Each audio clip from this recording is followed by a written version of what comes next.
Welcome back my dear friends. स्वागत है आपका इस हमारे यूट्यूब चैनल पर। हमने जो पॉलिटी की सीरीज स्टार्ट की थी उस पॉलिटी की सीरीज़ का आज ये 14वां लेक्चर है। इससे पहले 13 लेक्चर्स हो चुके हैं, ठीक है। इससे पहले वाला जो लेक्चर था हमने उसमें पढ़ा था कि भारत के अंतर्गत जो संविधान बना वो संविधान कितने स्रोतों से मिलकर बना। 60 देश से हमने लिया अपना संविधान बनाया, तो उसमें जो महत्वपूर्ण थे वो हमने समझ लिए।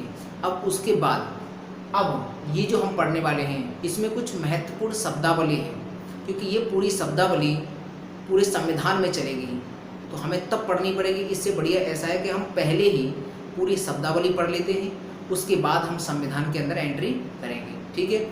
तो चलिए स्टार्ट करते हैं। यहाँ से एक प्रश्न आता है, एक ऐसा प्रश्न बनता है कि भारतीय संविधान है, भारतीय संविधान कैसा है? बनावट के आधार पर, स्ट्रक्चर वाइज है, स्ट्रक्चर वाइज। इसका आंसर आता है संघात्मक। अगर प्रश्न बने कि भारत का संविधान बनावट के आधार पर कैसा है तो संघात्मक होता है, ठीक है। और सोचने के आधार पर, थिंकिंग वाइज कैसा है, सोचने के आधार पर एकात्मक है। अब आपके मन में एक प्रश्न उठेगा, सर ये संघात्मक क्या होता है और एकात्मक क्या होता है?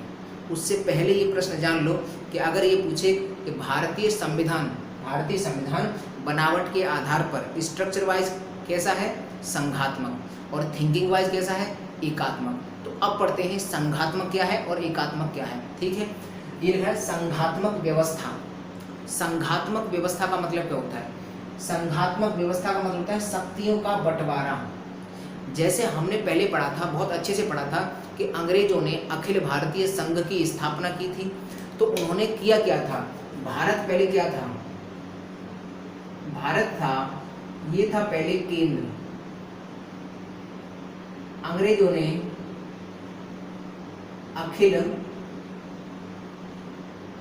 अखिल भारतीय संघ की स्थापना की, और यहाँ पर अखिल भारतीय संघ की स्थापना करने के बाद जब इन्होंने भारत का नाम चेंज कर दिया, भारत को क्या नाम दिया? भारत को पहले केंद्र कहते थे, भारत को कहते थे केंद्र। तो अखिल भारतीय संघ बनने के बाद ये जो केंद्र है ये चेंज हो गया संघ में, ये चेंज हो गया संघ में। भारत है, भारत को पहले बोलते थे केंद्र। अखिल भारतीय संघ की स्थापना की अंग्रेजों ने।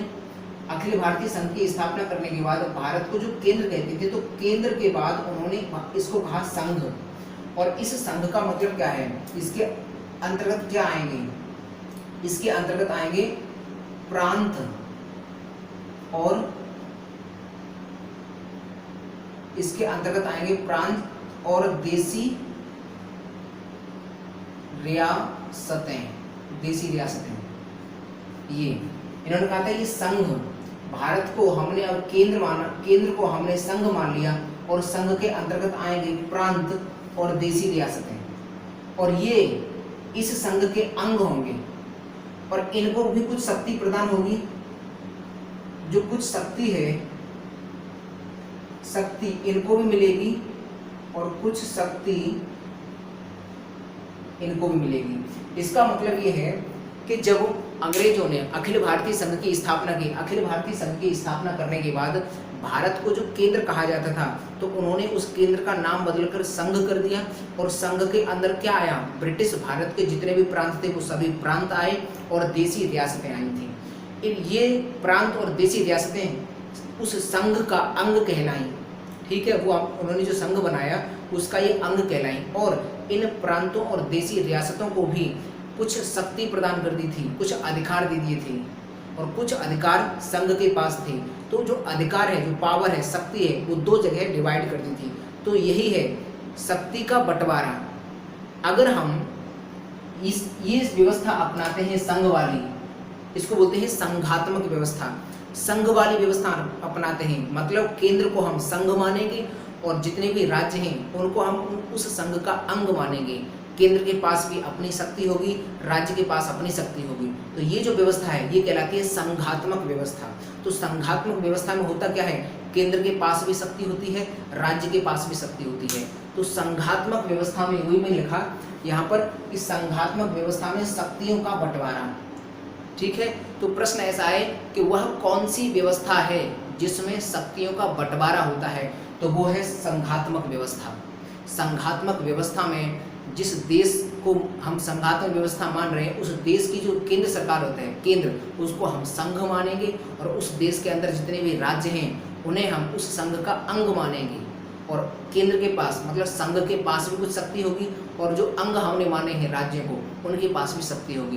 दोनों के पास अलग अलग शक्ति होगी, मतलब शक्ति का बंटवारा होगा। तो ये जो व्यवस्था होती है, केंद्र को संघ मान लो और राज्य को संघ का अंग मान लो, तो ये जो व्यवस्था होती है ये कहलाती है संघात्मक व्यवस्था। और ऐसी व्यवस्था में केंद्र के पास मतलब संघ के पास भी शक्ति होती है और राज्यों के पास भी शक्ति होती है, इसलिए शक्तियों का बंटवारा होता है। तो इसीलिए कहा जाए शक्तियों का बंटवारा, संघात्मक व्यवस्था। अगर यहाँ से प्रश्न कैसे बन सकता है, वह कौन सी व्यवस्था है, निम्नलिखित में से वह कौन सी व्यवस्था है जिसमें शक्तियों का बंटवारा होता है, तो बता देना संघात्मक व्यवस्था। ये क्या होती है समझ लेते हैं। किसी लोकतांत्रिक देश में, ये तो लोकतांत्रिक शब्द का मतलब क्या है मैं अभी बताने वाला हूँ, ठीक है, अभी समझ लो। ऐसे किसी लोकतांत्रिक देश में स्तरीय सरकारों के बीच स्वतंत्र एवं बिना हस्तक्षेप का संबंध होता है, तो वह व्यवस्था संघात्मक व्यवस्था कहलाती है। वही वाली बात कि किसी देश के अंतर्गत स्तरीय सरकारों मतलब केंद्र सरकार और राज्य सरकार, ये स्तरीय सरकारें हैं। तो जिस देश के अंदर केंद्र सरकार और राज्य सरकार, ये स्तरीय सरकारों के बीच में स्वतंत्र और बिना हस्तक्षेप का संबंध होता है। मतलब केंद्र सरकार अपना राज कर रही है, मतलब केंद्र सरकार है वो अपना राज कर रही है, उनके काम में कोई हस्तक्षेप नहीं करेगा। राज्य सरकार अपने कार्य कर रही है, उनके कामों में कोई हस्तक्षेप नहीं करेगा। मतलब दोनों ही स्वतंत्र हैं, क्योंकि शक्ति दोनों के पास है, दोनों ही स्वतंत्र हैं और किसी के काम में कोई हस्तक्षेप नहीं करेगा। ऐसी व्यवस्था कहलाती है संघात्मक व्यवस्था। ठीक है, तो यहाँ से आपको पता चलेगा संघात्मक व्यवस्था।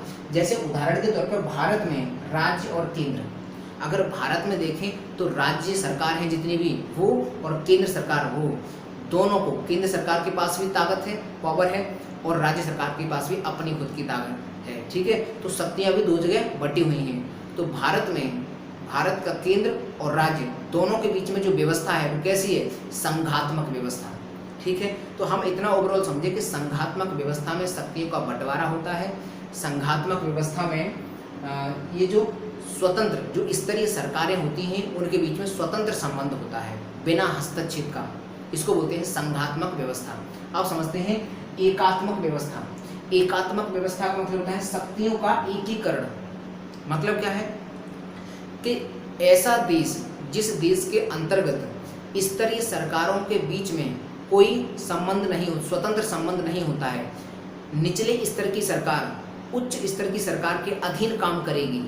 मतलब उच्च स्तर की जो सरकार है उसके अधीन काम करेगी निचले स्तर की सरकार, ये स्वतंत्र नहीं रहेगी।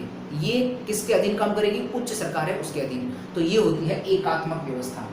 अब इसमें इस व्यवस्था में शक्ति किसके पास है, केवल उच्च जो सरकार है उसके पास शक्ति है, जो निम्न सरकार है उसके पास शक्ति नहीं है। इसको किसके अकॉर्डिंग काम करना है, इस उच्च सरकार के अकॉर्डिंग काम करना है। तो ऐसी व्यवस्था को बोलते हैं एकात्मक व्यवस्था। और एकात्मक व्यवस्था में क्या होता है, शक्तियों का एकीकरण।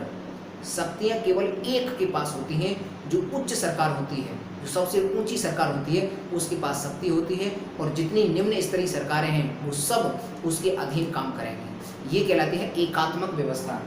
किसी लोकतांत्रिक देश में निचले स्तर की सरकार यदि उच्च स्तर की सरकार के अधीन कार्य करती है तो ऐसी व्यवस्था एकात्मक व्यवस्था कहलाती है। यहाँ से प्रश्न ऐसा बनेगा, निम्न में से वह कौन सी व्यवस्था है जिसके अंतर्गत शक्तियों का एकीकरण होता है, तो बता देना शक्तियों का एकीकरण की व्यवस्था है एकात्मक व्यवस्था। ठीक है, अगली बात करते हैं। अब एकात्मक व्यवस्था कहाँ लागू है, भारत के अंदर देखते हैं। भारत के अंदर संघात्मक व्यवस्था भी है और एकात्मक व्यवस्था भी है। कैसे, भारत की केंद्र सरकार और राज्य सरकारों के बीच में संघात्मक व्यवस्था है, यहाँ स्वतंत्र संबंध है, ये इसके पास भी पावर है इसके पास भी पावर है। लेकिन राज्य सरकार और राज्य सरकार के नीचे जो निम्न स्तरीय सरकारें हैं, जो निम्न स्तरीय सरकार है, नगर पालिका वगैरह जी, तो जो निम्न स्तरीय स्थानीय सरकारें हैं उनके बीच में संबंध कैसा है, जो स्टेट का जो सीएम होता है उसकी जो सरकार है उसके अधीन काम करेंगे उस राज्य की सभी निम्न स्तरीय सरकारें। तो इसीलिए कहा जाता है कि भारत में राज्य और स्थानीय सरकारें, जैसे नगर पालिका है, नगर निगम है, ये सब अंडर में किसके अंडर काम करेंगे? जो स्टेट गवर्नमेंट है उसके अंडर। तो अगर हम भारत में ही देखें कि स्टेट गवर्नमेंट और स्थानीय सरकारों के बीच में कैसा संबंध है, तो ये है एकात्मक संबंध, क्योंकि स्थानीय सरकारें सभी स्टेट गवर्नमेंट के अधीन काम करती हैं, लेकिन स्टेट गवर्नमेंट केंद्र के अधीन काम नहीं करती है। तो वहाँ पर केंद्र सरकार और राज्य सरकार के बीच में संघात्मक व्यवस्था और राज्य सरकार और स्तरीय सरकार के बीच में एकात्मक व्यवस्था है। ठीक है, तो ये हमने यहाँ पढ़ लिया। उसके बाद लोकतांत्रिक, यहाँ एक शब्द आया था लोकतांत्रिक, डेमोक्रेटिक। ये क्या होता है? किसी देश के सर्वोच्च मुखिया को चुनने की शक्ति जनता के पास होती है। लोकतांत्रिक देश किसे बोलते हैं? ऐसा देश जिस देश में जो सर्वोच्च मुखिया है, उस देश को चलाने का जो सर्वोच्च अधिकारी है, उसका चुनाव जब हो तो वो उसका चुनाव जनता करे। उसका चुनाव ऐसे ही नहीं हो, उसका चुनाव जनता करे, उसको चुनने का अधिकार जनता का हो। तो ऐसी सरकार को बोलते हैं लोकतांत्रिक सरकार। लोकतांत्रिक सरकार का मतलब क्या? लोगों के हाथ में सर्वोच्च शक्ति है उस देश का नेता चुनने की। जो सर्वोच्च नेता है उसको चुनने की किसके हाथ में शक्ति है? लोगों के हाथ में। तो इसको बोलते हैं लोकतांत्रिक। ठीक है, डेमोक्रेटिक। तो अब हमने ये 3 पढ़े, इसके बाद और आगे पढ़ने वाले हैं, यहाँ पर जगह नहीं थी, पहले इसका स्क्रीनशॉट लो। उसके बाद हम पढ़ते हैं लोकतांत्रिक सरकार। ये लोकतांत्रिक सरकार 2 तरह की होती है, ये भी लोगों के द्वारा ही चुनी जाती है। ये संघात्मक व्यवस्था है, ये इस तरह को जो केंद्र सरकार राज्य सरकार के बीच में जो सत्ताओं का बंटवारा है, यहाँ पर ये जो सरकारें बन के आ रही हैं वो भी लोगों के द्वारा ही चुनी जाएंगी। और यहाँ पर एकात्मक व्यवस्था है, ये भी इसका जो एक मुखिया होगा, जो उच्च सरकार होगी, वो भी लोगों के द्वारा ही चुन के जाएगी। तो एकात्मक व्यवस्था और संघात्मक व्यवस्था, ये दोनों ही व्यवस्थाएं लोकतांत्रिक व्यवस्थाएं हैं। ये दोनों ही व्यवस्थाएं लोकतांत्रिक व्यवस्थाएं हैं। अब ये लोकतांत्रिक, तो यहाँ से प्रश्न बनेगा कि संघात्मक व्यवस्था और एकात्मक व्यवस्था, ये दोनों ही व्यवस्थाएं देखी जाए तो लोकतांत्रिक व्यवस्थाएं हैं। अब इसके अधीन आएंगे तो अब इसका बनेगा एक स्ट्रक्चर। कैसा बनेगा?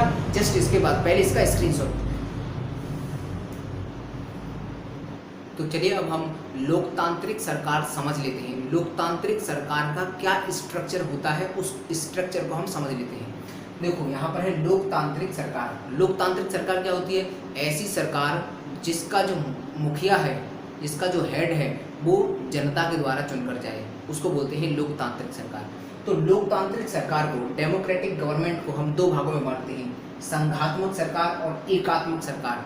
संघात्मक के अंदर क्या होता है? शक्ति का बंटवारा। एकात्मक के अंदर क्या होता है? शक्ति एक जगह पर। ठीक है, तो संघात्मक का मतलब होता है शक्ति केवल दोनों सरकारों के पास होगी, केंद्र सरकार और राज्य सरकार दोनों के पास शक्ति, और यहाँ पर शक्ति केवल केंद्र के पास। यहाँ लिख देते हैं शक्ति केवल केंद्र के पास रहेगी, और यहाँ पर शक्ति केंद्र राज्य दोनों के पास रहेगी। तो संघात्मक व्यवस्था में शक्ति दोनों के पास है, एकात्मक व्यवस्था में शक्ति केवल केंद्र के पास है। इतना हम समझ चुके थे। इसके बाद अगर संघात्मक व्यवस्था को भी जब 2 भागों में बांटेंगे तो ये संसदीय सरकार और अध्यक्षात्मक सरकार, संसदीय सरकार और अध्यक्षात्मक सरकार 2 आएगी। संसदीय, और ऐसे यहाँ एकात्मक सरकार को बांटेंगे तो वो भी संसदीय सरकार और अध्यक्षात्मक सरकार निकल कर आएगी सामने। यहाँ क्या होता है? संसदीय सरकार का मतलब क्या होता है? तो संसदीय सरकार पहले समझ लेते हैं, उसके बाद स्ट्रक्चर समझेंगे। संसदीय सरकार ऐसी व्यवस्था जिसमें सरकार के 2 हेड होते हैं। ऐसी व्यवस्था जिसमें सरकार के, जो केंद्र सरकार है, केंद्र सरकार के 2 प्रमुख होते हैं, 2 हेड होंगे। जैसे भारत में है राष्ट्रपति, एक राष्ट्रपति होता है, ये नाम मात्र का अध्यक्ष, और प्रधानमंत्री वास्तविक अध्यक्ष। भारत में देखा जाए तो सरकार के 2 मुखिया हैं, एक राष्ट्रपति है और एक प्रधानमंत्री है। 2 मुखिया हैं तो वो व्यवस्था कहलाएगी संसदीय व्यवस्था, और एक मुखिया है तो वो कहलाएगी अध्यक्षात्मक व्यवस्था, एक अध्यक्ष, ठीक है। जैसे ऐसी व्यवस्था जिसमें सरकार का केवल एक हेड होता है, ऐसी व्यवस्था जिसमें सरकार का केवल एक हेड होता है वो कहलाती है अध्यक्षात्मक व्यवस्था। और इस ये राष्ट्रपति यही होगा हेड, मुखिया उसका, ठीक है। जैसे अमेरिका में देखा है, अमेरिका में प्रधानमंत्री तो होता नहीं है, सीधा राष्ट्रपति होता है, तो वहाँ पर अध्यक्षात्मक सरकार है।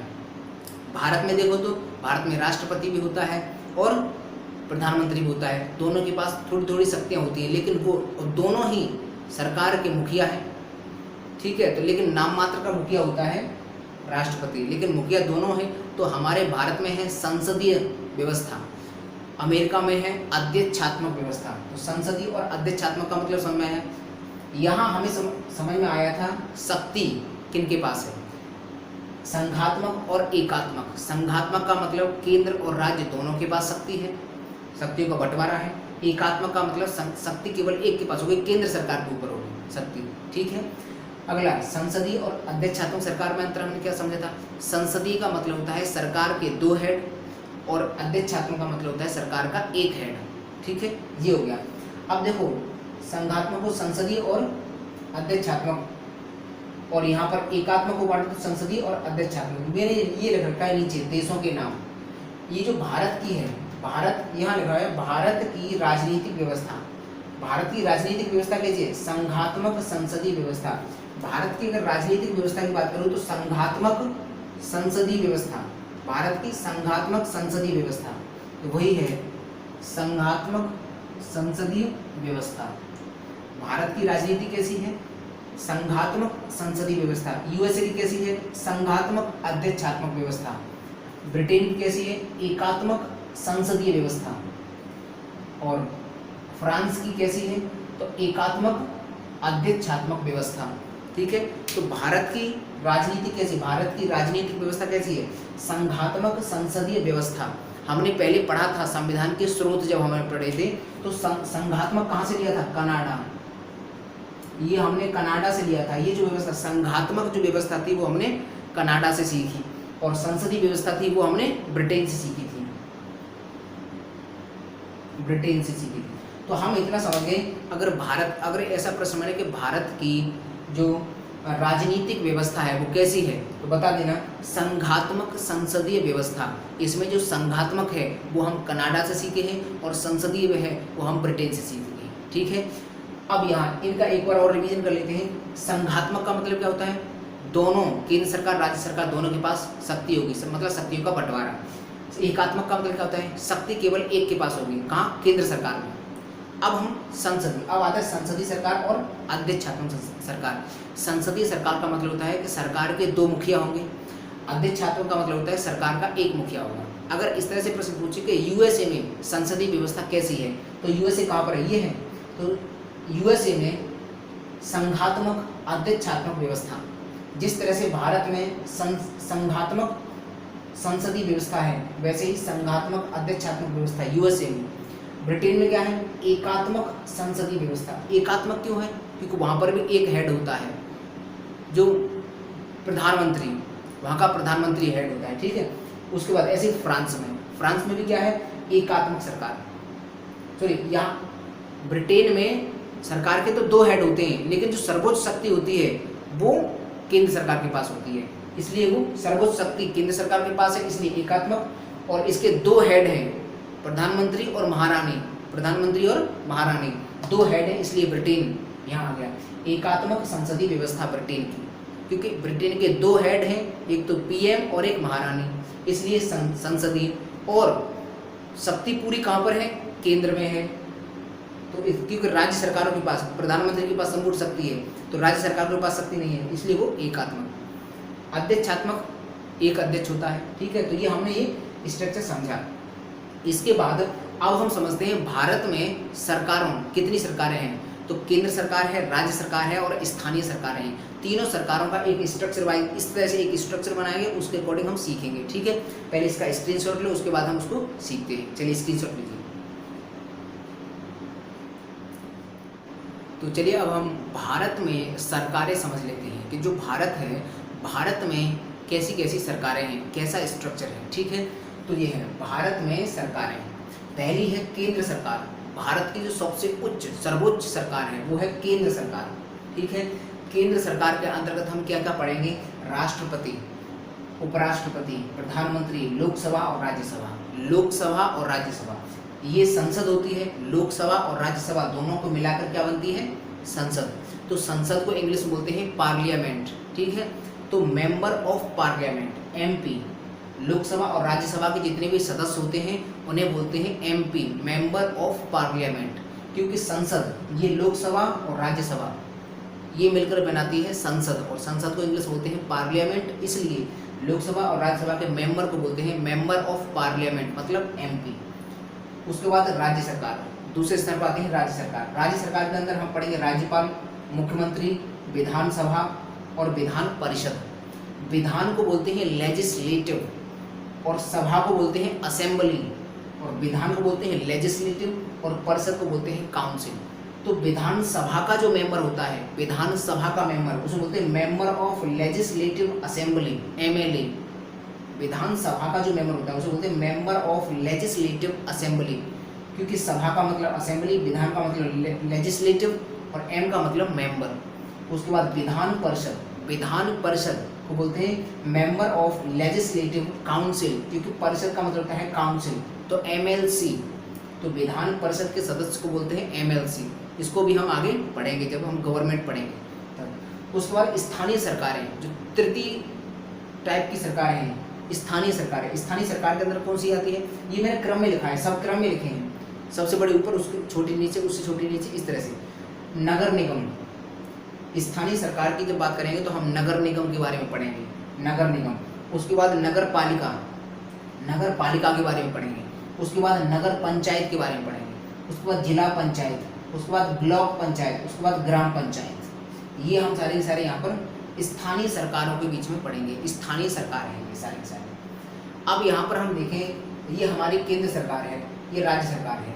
तो केंद्र सरकार और राज्य सरकार, केंद्र सरकार के पास भी अलग शक्ति है, राज्य सरकार के पास भी अलग शक्ति है, अपनी स्वतंत्र हैं। इन दोनों के बीच में स्वतंत्र संबंध है, दोनों के पास शक्ति है, दोनों के पास शक्तियों को बंटवारा है। इसका मतलब इन केंद्र सरकार और राज्य सरकार के बीच में जो कैसी व्यवस्था है? संघात्मक व्यवस्था।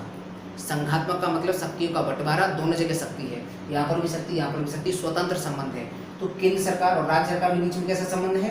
संघात्मक व्यवस्था, संघात्मक व्यवस्था है। और राज्य सरकार और स्थानीय सरकार के बीच में अगर इनके बीच में बात करें तो यहाँ एकात्मक व्यवस्था। क्यों? क्योंकि ये जितनी भी सरकारें हैं वो सब सरकारें इस राज्य सरकार के अधीन ही कार्य करती हैं, ये स्वतंत्र नहीं होती हैं, इसके अधीन ही, राज्य सरकार के अधीन ये वाली सरकार काम करेंगी, इसीलिए इसके अधीन ये काम करती है। इसके लिए इन दोनों को, राज्य सरकार और स्थानीय सरकार के बीच में कैसा संबंध है?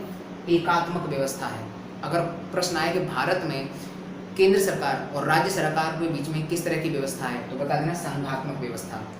भारत में राज्य सरकार और स्थानीय सरकारों के बीच में कैसी व्यवस्था है, तो बता देना एकात्मक व्यवस्था। ठीक है, तो ये हमने आज पढ़ा भारतीय सरकारें। अब इसके बाद हम पढ़ने वाले हैं संविधान की प्रस्तावना। अब हम संविधान की प्रस्तावना पढ़ेंगे, उसके बाद संविधान के भाग पढ़ेंगे, संविधान के कितने भाग हैं, और उन भागों को हम एक ट्रिक के माध्यम से पढ़ेंगे। एक ट्रिक के माध्यम से पूरे भाग पढ़ लेंगे, याद हो जाएगा उनको। और 2 मोबाइल नंबर, जैसे मोबाइल नंबर होते हैं ऐसे 12-12 नंबर के 2 मोबाइल नंबर आपको याद करने होंगे। अगर 2 मोबाइल नंबर याद कर लिए तो सारे अनुच्छेद भी याद हो जाएंगे, आपको सब अनुच्छेद याद हो जाएंगे कि कौन से भाग में कौन से अनुच्छेद से कौन से अनुच्छेद तक आता है। मतलब जैसे भाग 1 है तो भाग 1 में कितने अनुच्छेद आते हैं, अनुच्छेद 1 से लेकर कितने तक आएंगे भाग 1 में, भाग 2 में अनुच्छेद कितने से लेकर कितने तक आएंगे वो में, भाग 3 में, तो वो भी आपको याद हो जाएगा। वो 2 मोबाइल नंबर याद कर लेना, वो और एक ट्रिक होगी, तो उसके माध्यम से जितने भी भाग होंगे वो भाग हम आराम से याद कर सकते हैं। और उसके बाद हम प्रस्तावना पढ़ेंगे, प्रस्तावना को डिटेल में पढ़ेंगे और अच्छे से पढ़ेंगे, क्योंकि इसके प्रस्तावना के बारे में किसी ने इसको आत्मा कहा है संविधान की, किसी ने कुछ कहा है, किसी ने कुछ कहा है, और इस पर बहुत केस भी आए हैं। मतलब प्रस्तावना को लेकर बहुत मतलब विवाद भी हुए हैं, तो उन विवादों को भी पढ़ेंगे, सब कुछ डिस्कस करेंगे। ठीक है, तो आज के लिए बस इतना ही, और आशा करते हैं कि आपको ये जो हम पढ़ाने का जो तरीका है समझ में आ रहा होगा। और अगर आपको समझ में आ रहा है, अगर आपको ऐसा लगता है कि हाँ इससे कुछ मिल रहा है, तो आप हमारे चैनल को सपोर्ट कर सकते हैं, सब्सक्राइब कर सकते हैं और अपने दोस्तों को भी शेयर कर सकते हैं। तो आज के लिए बस इतना ही, नमस्कार।